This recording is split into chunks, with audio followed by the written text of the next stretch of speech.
on NBA Today, Shams last night, I think surprising a few folks, reporting that the Clippers are working on dealing James Harden before the deadline. This would be, if it happens, the 5th time in his career that he's been traded. 3 of those previous trades have actually come in season. Shams, what more can you tell us? Hannah, so this was a stunner around the NBA, but James Harden and the Clippers today actively are working on a trade for him out of L.A. And the one team that has emerged with serious interest is the Cleveland Cavaliers. The Clippers have interest in Darius Garland. The Cavaliers have interest in James Harden.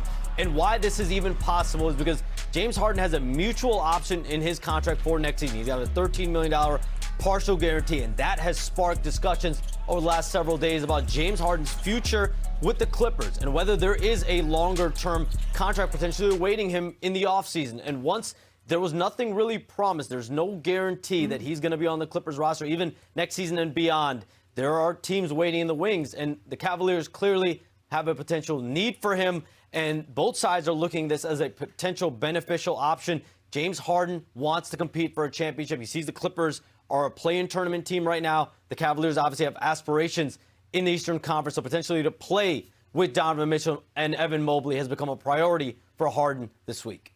Okay, Shams, please don't go far, okay? Just stay there. We'll be back with you in a sec. You can see why teams would want James Harden. Really, he's 36 years old. He's still playing at an elite level. Look at this. Averaging over 25 points, 8 dimes a game, 3rd most assists per game in the entire league. He only trails Kay Cunningham and Luka Doncic. Brian, you were there last night as all of this was kind of going down. What do you think of this? Surreal night and a surreal season for the Clippers. It was a stunner to the NBA, but the Clippers, I think, and the 76ers players actually knew it last night. 76ers have experience with James Harden trade demands, in fact. Oh, my gosh. And, you know, they fall down 16-2 to start the game. You could just tell they had no energy. This has been one of the strangest seasons for a team I've ever experienced in my time covering the NBA. We have a team that had very high expectations to start the season, got off to a terrible start in the wake of an alleged scandal. Then they completely turned the season around. They go 17-4, and now one of the cornerstones of that turnaround is essentially forcing his way out of there. And you've still got the thunderstorm on the horizon, which is the potential aspiration sanctions, if indeed there are any, while the Clippers are trying to do something special this season. We thought the Clippers were going to be buyers, you know, so this is going to be interesting. So I will just say, well, let Bobby explain the very complicated complexities of this contract and why this trade is unique. From the Cavs' perspective, Cleveland has another contract situation to worry about. It's not Garland's, it's Donovan Mitchell's. The Cavs have underachieved throughout the course of this season. I think they have made the decision that they need to alter their core, what they call their core 4. Darius Garland is part of that core 4. He has had injury issues to both his right and left toes. And while James Harden is 10 years older, James Harden is a player who the Cavs can believe on the other side of this can improve their chances of winning the Eastern Conference. And I believe that they are willing to entertain this to make sure Donovan Mitchell feels more comfortable signing an extension, make this a more competitive team this year, and potentially send a message that they are being very aggressive to the rest of the league. I mean, Bobby, how easy does this trade look? Well, potentially, let's talk Cavaliers and Clippers. Yeah, I mean, I think if we're just looking at, and as Brian said, I think if we're just looking at math, right, it's simple. Harden makes $39.2 million, and Garland makes $39.4 million. So that works. Here's where it gets complicated, Hannah. Harden has a de facto no-trade clause. He dictates as far as where he wants to go in a trade. So anything in a trade, he has to approve. The other thing is, when he did the deal, the Clippers gave him a 15% trade bonus in his contract. That's worth $2.3 million. However, for this trade to happen, he would have to waive that bonus because, remember, Cleveland is a second apron team. They can't take back more money here. So those are 2 factors. And then, as Brian mentioned before, that contract next year, that salary, is only partially guaranteed. So when you look at it right here, that works. It's basically a swap, but they're going to have to get through some mechanics here as far as waiving that no trade clause and also waiving the 15% trade bonus here. So there's some things to work around the edges there. He's not going to do it for free. Well, he's not going to. That's 2 things he's got to say yes to, and he's not going to do it for free, and I don't blame him. just to jump in there. Right, Sorry. right. Okay, no, good. Jump in anytime, No, Wendy. I'm sorry. Go ahead. No.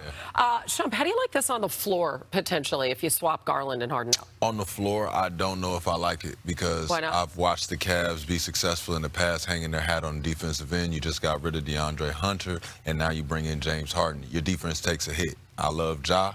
I think he protects the rim, and he does a great job out there. I think their guard play, they all defend and try and compete.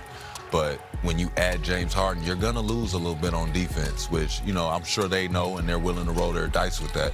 But I wouldn't do it. I've seen the ball dominance of James Harden. I've seen the ball dominance of Spider Mitchell, and I think it clashes. I think that was a lot of the problem with Chris Paul and James Harden. You can't figure out who's going to make the decisions, and if those two guys butt heads, you don't want that.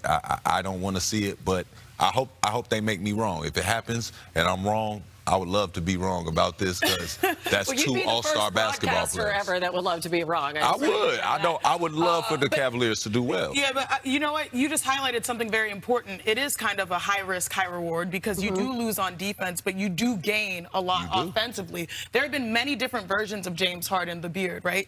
The sixth man, the MVP, and now the James Harden that we see in 2026, year of our Lord, is the facilitator. That is the guy that we got to know in Los Angeles. You're going to see plenty of great screens, and we all know James Harden, no matter what, can get a bucket. He's averaging 25. He's still elite, considered a snub by some, right? Step back, he's going to knock it down, but he's so good at reading. Before, he would settle. Now he's taking what the defense gives him. But this right here is a separator, and this is why potentially Cleveland is giving a hard look at him. The pick and roll that he had on display with Zubats, it was masterful. These are hours and hours and days in the gym. Look at the behind-the-back pass. And I say these numbers for a reason because I want to show you these stats. Over the last 3 seasons, no one has generated more amongst two players, ball handler and screener, than those two. Now you combine the fact that Cleveland needs to unlock Evan Mobley, needs to unlock Allen. They need to make their post players look like stars in order to compete in the East and get to where their expectations are. I see why they're making potentially this risky move, a hard look at Harden, pun intended, because this is who he is now. He can knock down an open shot. He's a team-first guy, but most importantly, he brings out the best out of the post players, and that's where they really need that effort. Yeah, DNP last night, again, for the second straight game for personal reasons. He was elsewhere, as we know. Yeah. You said in our pre-show meeting, this is one of the most fascinating basketball stories that you have ever covered, this Clippers franchise. Why? Yeah, because this is a team that really had high expectations. I'm not sure I would have picked them to win the West, but they finished last year so strong, went 7 games with the Nuggets in the first round.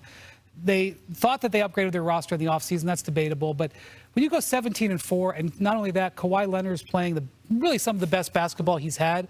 Kawhi and James were the cornerstones of this team. And I'm not sure how long they could have stayed together, but the cornerstones of this team.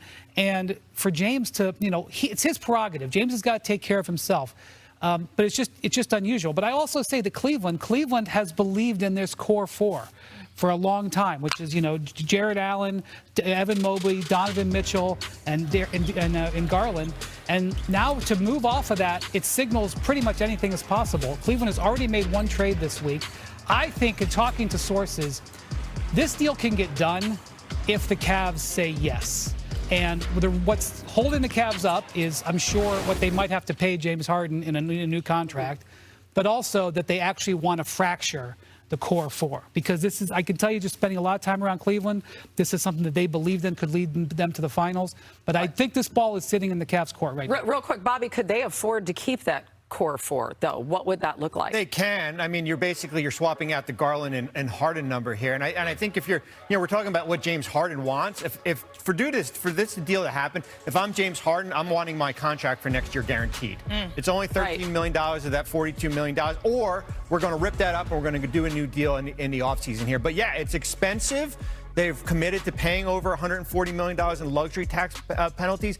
But if they can get to an NBA Finals, you can justify that. Yeah, meanwhile, for James Harden, he has the second most career points in NBA history to never win a title.